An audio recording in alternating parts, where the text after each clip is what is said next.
हम लोग पिछले क्लास में कुछ हार्डवेयर कंपोनेंट देखे थे। आज हम लोग सीपीयू से देखेंगे। So let's see what is CPU. अभी तक आप लोग जानते आए हैं कि this big box is called CPU, but this is called CPU cabinet. ये एक्चुअली सीपीयू कैबिनेट होता है जिसके अंदर बहुत सारे छोटे छोटे मशीन लगे हुए रहते हैं, जिसमें मेन मशीन जो अंदर में लगा हुआ रहता है वो है मदरबोर्ड। मदरबोर्ड में एक छोटा सा प्रोसेसर भी इसको कहते हैं या इसको सीपीयू भी कहते हैं, ये लगा हुआ रहता है मदरबोर्ड में। आप अपने बुक में फिगर देख सकते हैं, page number 7। So this is CPU, small chip, it is about 2 inch in size. I have written the definition, you can write. It is about 2 inch chip which is capable of, I am missing here is, so you can write which is capable of carrying IPO cycle. IPO full form is input process output cycle. Example of CPU or processor are Core i5 8400, that is given in your book, i3, i7, and there are so many, we can write etc. So see what are the components of CPU. CPU के कितने भाग होते हैं? CPU के 3 भाग होते हैं, MU, LU और CU। MU क्या है? मेमोरी यूनिट, इसका फुल फॉर्म होता है मेमोरी यूनिट, और ये स्टोर डेटा को स्टोर करने का काम करता है। जबकि दूसरा है अरिथमेटिक लॉजिक यूनिट, ALU, इसमें plus minus into divided by sine होते हैं, और इन साइनों से ये ऑपरेशन करता है। और इसके अलावा भी और भी इसमें लॉजिक होते हैं, ये मैं समझाने के लिए 4 साइन बताए हैं। इसके अलावा और भी इसमें लॉजिक होते हैं जिसमें कि ये चेक करता है डेटा को और प्रोसेस करने का काम करता है। लास्ट वन है कंट्रोल यूनिट, सीपीयू का कंपोनेंट, जो क्या काम करता है कि मेमोरी यूनिट में क्या स्टोर होगा, वो कैसे प्रोसेस होगा ALU से, और कैसे आउटपुट आएगा, ये सारा काम CU करके दिखाता है। इस तरह से MU, ALU और CU एक दूसरा के कोऑर्डिनेशन में यानी कि मिलकर काम करता है। तो इस तरह से हम लोग ने देख लिया CPU और CPU के कंपोनेंट्स। अब नेक्स्ट जो हार्डवेयर है वो है RAM। RAM का फुल फॉर्म होता है रैंडम एक्सेस मेमोरी। ये क्या काम करता है? It give access to our files randomly. अचानक से हम लोग जब क्लिक करते हैं कंप्यूटर में तो ये हमारा कंप्यूटर खुलता है, अचानक से हम लोगों को जो भी फाइल खोलते हैं वो दिख जाता है, वो एक्सेस प्रोवाइड करने वाला ये रैम होता है। इसीलिए कहा जाता है कि यदि रैम आप ज़्यादा GB का लगाएंगे तो आपका कंप्यूटर ज़्यादा फास्ट चलेगा। जैसे में इसमें हम लोग ने मेन पॉइंट्स में लिखे हैं, it gives access to our files randomly, it store data temporary. ये इसमें डेटा हमेशा के लिए स्टोर नहीं होता है, जितना देर कंप्यूटर ऑन है चल रहा है उतना ही देर के लिए इसमें डेटा स्टोर होता है, और जैसे ही कंप्यूटर बंद होता है तो इसमें से सब कुछ मिट जाता है। इसीलिए हम लोग इसको वोलेटाइल मेमोरी कहते हैं। जिस मेमोरी में सब कुछ मिट जाता है उस मेमोरी को वोलेटाइल मेमोरी कहते हैं। So it is a volatile memory and all the data got erased when power is cut. जैसे ही पावर कट होता है तो इसमें सारा डेटा डिलीट हो जाता है। उसके बाद हम लोग देखेंगे कि रैम कितने तरह के होते हैं। There are 2 types of RAM, static and dynamic. Now let's see, ये पूरा हमने देख लिया, CPU देख लिया, रैम देख लिया। अब एक नया हार्डवेयर कंपोनेंट को देखते हैं जो कि हमारा है रोम। देखिए रोम क्या है? It is also known as read only memory. तो ये 3 तरह का होता है, मैंने टाइप्स पहले बता दिए हैं, जैसे में DROM, EROM, EEPROM।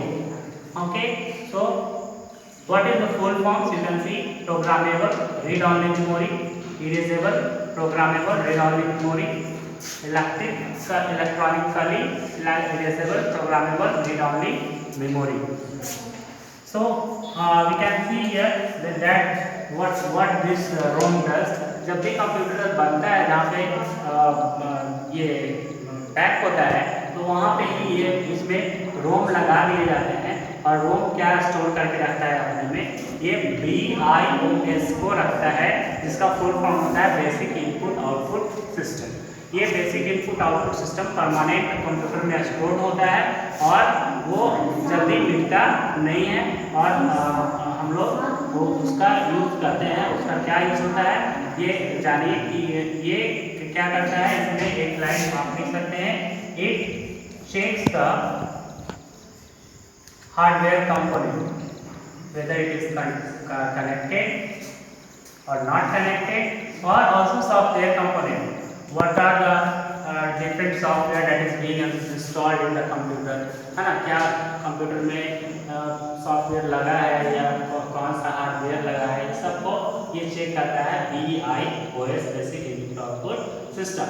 ये जो मेमोरी होता है ये रैम का उल्टा हो जाएगा। रैम में सब कुछ मिट जाता था लेकिन इसमें कुछ नहीं मिटता, ये परमानेंट होता है, इसीलिए it is non volatile memory, इसलिए इसको नॉन वोलेटाइल मेमोरी कहते हैं। कहा जा रहा है कि all data are permanently stored even if current is cut, है ना, यानी कि परमानेंटली डेटा स्टोर्ड रहता है जबकि बिजली कट भी जाए तब भी। ये नोट था। अब एक नेक्स्ट जो अभी हम लोग पढ़ेंगे वो है डिस्क ड्राइव। ये भी एक हार्डवेयर कंपोनेंट है और डिस्क ड्राइव का मतलब जैसे होता है चलाना, जैसे ड्राइवर होता है बस को चलाता है, उसी तरह से ये डिस्क ड्राइव डिस्क को चलाता है। डिस्क कितने तरह के होते हैं, CD, DVD, ब्लू-रे डिस्क, हाँ, तो ये हार्ड डिस्क, ये इतने डिफरेंट टाइप्स ऑफ डिस्क होते हैं। तो ये इसका काम है, it is used to run CD, DVD etcetera. Next है it may be hard disk drive, CD drive, DVD drive. ये मैंने टाइप्स लिख दिए हैं कि डिस्क ड्राइव कितने तरह के हो सकते हैं। तो जितना तरह का ये CD, DVD होता है और उतना ही तरह का ये उसका ड्राइवर भी होता है ना। तो ये डिस्क ड्राइवर और डिस्क दोनों सेम नंबर में होते हैं। अभी जो डिस्क ड्राइव आता है वो एक ही डिस्क मल्टीपल डिस्क को चलाने वाला होता है, यानी कि एक ही डिस्क ड्राइव से हम लोग CD को भी चला सकते हैं, DVD को भी चला सकते हैं, ब्लू-रे डिस्क को भी चला सकते हैं। ऐसा हम लोग का कंप्यूटर में बना हुआ आता है। तो इस तरह से हम लोगों ने डिस्क ड्राइव पढ़ लिया। अब नेक्स्ट है पावर सप्लाई। पावर सप्लाई में जो मेन मशीन लगा हुआ रहता है वो रहता है SMPS, और ये power supply unit actually simply में होता है, इसको PSU भी बोलते हैं, पावर सप्लाई यूनिट। तो ये SMPS का क्या काम है, ये स्विच्ड मोड पावर सप्लाई है। ये कंप्यूटर के CPU के अंदर में जितने भी कंपोनेंट होते हैं सबको अलग अलग अमाउंट में बिजली देता है और सबको सुचारू रूप से चलने में मदद करता है। Provide appropriate amount of electricity to different component. So ये था डिस्क ड्राइव। अब हम लोग देखते हैं modem. What is modem? See MO for modulator and DEM for demodulator, यानी कि मॉड्यूलेशन और डीमॉड्यूलेशन का काम करने वाला को मॉडेम कहते हैं।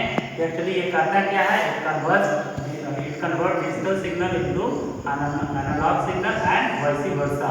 मींस टू से ये डिजिटल सिग्नल को एनालॉग में चेंज कर देता है और एनालॉग को फिर से डिजिटल में सिग्नल में चेंज कर देता है। आपको मालूम डिजिटल सिग्नल कैसा होता है? डिजिटल सिग्नल ऐसा होता है जो छोटा छोटा कट के चलता है, यानी कि जा रहा है फिर से बीच में ऑफ हो गया, फिर से ऑन हुआ, फिर जा रहा है, फिर ऑन हुआ, फिर ऑफ हुआ, ऑन हुआ, ऑफ हुआ। इस तरह से टूटा टूटा होता है जो डिजिटल सिग्नल होता है, जिससे कि हमारा कंप्यूटर चलता है डिजिटल सिग्नल के ऊपर। लेकिन जब वो तार से जब ट्रैवल करता है तो एनालॉग सिग्नल के रूप में इस तरह से लगातार इस तरह से चलता है, ये एनालॉग सिग्नल होता है। अब देखेंगे मॉडेम कितने तरह के होते हैं, internal modem, external modem and PC card modem. इसका डिटेल हम लोग और नेक्स्ट में पढ़ेंगे और भी हार्डवेयर के बारे में। सो आज के लिए इतना ही। आप लोग के लिए होमवर्क है, पेज नंबर 9 से आप लोग ब्रेन क्रिस्टल 1.1 होमवर्क बनाइए। हम लोग नेक्स्ट क्लास में इसका सॉल्यूशन चेक करेंगे और इसके आगे के हार्डवेयर में आगे के हार्डवेयर के बारे में हम लोग पढ़ेंगे। Thank you.